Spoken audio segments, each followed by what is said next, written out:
দেশে কোটা সংস্কার আন্দোলন নিয়ে চলমান অস্থিরতা নিয়ে নিজের অবস্থান জানালেন ঢালিউড সুপারস্টার শাকিব খান, অপু বিশ্বাস ও শবনম বুবলী। আজ বুধবার নিজের ভেরিফাইড ফেসবুক অ্যাকাউন্টে দেওয়া এক পোস্টে শাকিব বলেছেন, আমার প্রাণের বাংলাদেশ এভাবে রক্তাক্ত হতে পারে না। বলেন, কারো মা বাবার বুক এভাবে খালি হতে পারে না। আপনারা যারা অভিভাবক পর্যায়ে আছেন তাদের কাছে অনুরোধ রইল, এখনই আন্দোলনরত শিক্ষার্থীদের সাথে কথা বলে এই সংকটের যৌক্তিক সমাধান বের করুন। সব ধরনের সংঘাতের সমাপ্তি চাই। কোটা সংস্কার আন্দোলন নিয়ে প্রথম দিকে শোবিজ তারকারা চুপ থাকলেও শিক্ষার্থীদের ওপর হামলার পর সরব হয়েছেন অনেকে।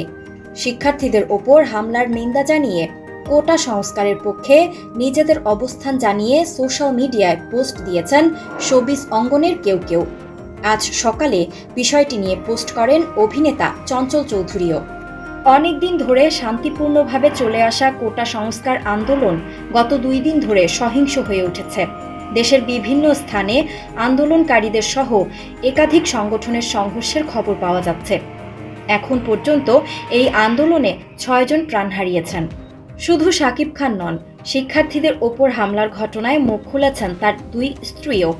ঢাকা বিশ্ববিদ্যালয়ের রক্তমাখা একটি লোগো সোশ্যাল হ্যান্ডেলে শেয়ার করে তুলেছেন প্রশ্ন চিত্রনায়িকা ও ঢাকা বিশ্ববিদ্যালয়ের প্রাক্তন শিক্ষার্থী বুবলী।